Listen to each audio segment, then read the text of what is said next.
அஸ்ஸலாமு அலைக்கும். இன்றைக்கி நம்ம ஹபீஸ் கிச்சனில் தேங்காய் பால் வச்சு சூப்பரான டேஸ்டியான மில்க் ஷேக் தான் பண்ண போகிறோம். வாங்க அது எப்படி பண்ணலாங்கிறத பார்க்கலாம். மில்க் ஷேக் பண்ண ஒரு மிக்ஸி ஜார் எடுத்திருக்கேன். அதில் எடுத்து வச்ச செவ்வாழையை குட்டி குட்டியாக கட் பண்ணியிருக்கேன். அதை மிக்ஸி ஜாரில் சேர்த்துடுறேன்.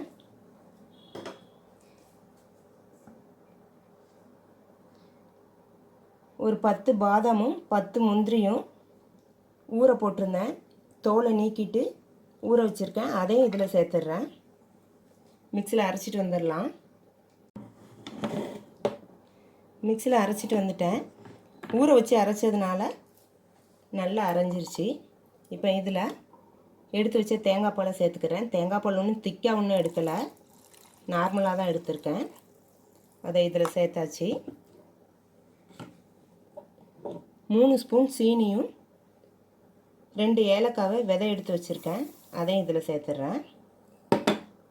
செவ்வாழைப்பழம் ரொம்ப இனிப்பாகவே இருக்கும், அதனால தான் 3 ஸ்பூன் எடுத்திருக்கேன். நீங்கள் உங்கள் இனிப்புக்கு தக்கன சீனி சேர்த்துடலாம். ஒரு பூஸ்ட் எடுத்திருக்கேன், 5 ரூபா பேக் தான். இதிலேருந்து 1 ஸ்பூன் எடுத்து சேர்த்துக்கிறலாம். பூஸ்ட்டு சேர்த்துக்கிறேன். 1 ஸ்பூன் தான் சேர்த்துருக்கேன். இப்போ இதையும் மிக்ஸியில் அரைச்சிட்டு வந்துடலாம்.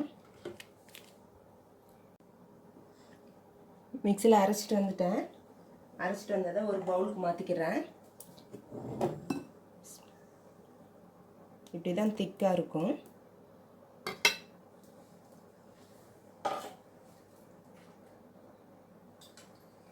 இதில் சப்ஜா சீட் சேர்க்குறா இருந்தால் சேர்த்துக்கிறலாம். நான் இன்றைக்கி சப்ஜா சீட் சேர்த்துக்கிறேன். அது குளுமை நல்ல குளிர்ச்சி தரும். இஃப்தாருக்கு இதை ட்ரை பண்ணலாம். சப்ஜா சீடும் பாதாம் பிசினும் சேர்த்துருக்கேன். இதை நல்லா மிக்ஸ் பண்ணிடுறேன். இதை இப்படி ஃப்ரிட்ஜில் ஸ்டோர் பண்ணி நோம்பு திறக்கிற நேரத்துக்கு எடுத்து சாப்பிடலாம். ஜில்லுன்னு இருக்கும். அப்படி இல்லை உடனே சாப்பிட போகிறீங்க அப்படின்னா நீங்கள் ஐஸ் க்யூப் சேர்த்துக்கிறலாம். ஐஸ் க்யூப் சேர்த்துக்கிறேன். கொஞ்சமாக ஐஸ் க்யூப் சேர்த்துக்கிறேங்க, நிறைய சேர்க்க வேண்டாம். ஐஸ் க்யூப் சேர்த்தாச்சு.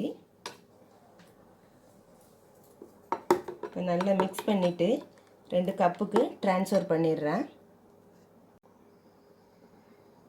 தேங்காய் பால் பனானா மில்க் ஷேக்கை 2 கப்புக்கு ட்ரான்ஸ்ஃபர் பண்ணிட்டேன். இது தேங்காய் பாலில் தான் பண்ணணுங்கிறது இல்லை, பாக்கெட் பால் பசும்பால் எதுலனாலும் பண்ணலாம். தேங்காய் பாலில் பண்ணும்போது டேஸ்ட்டு நல்லாவே இருக்கும், ரொம்ப சூப்பராக இருக்கும். நீங்களும் இதை ட்ரை பண்ணி பாருங்கள். பாதாம் பிசினும் சம்ஜா சீடும் சேர்க்கும்போது குளிர்ச்சியாக இருக்கும், அதனால தான் அது சேர்த்துருக்கேன். நீங்கள் விருப்பம் இருந்தால் அது சேர்த்துக்கிறங்க, அப்படி இல்லைன்னா ஸ்கிப் பண்ணிடுங்க. இந்த வீடியோ பிடிச்சிருந்தால் லைக் பண்ணுங்கள், ஷேர் பண்ணுங்கள், சப்ஸ்கிரைப் பண்ணுங்கள். அஸ்ஸலாமு அலைக்கும்.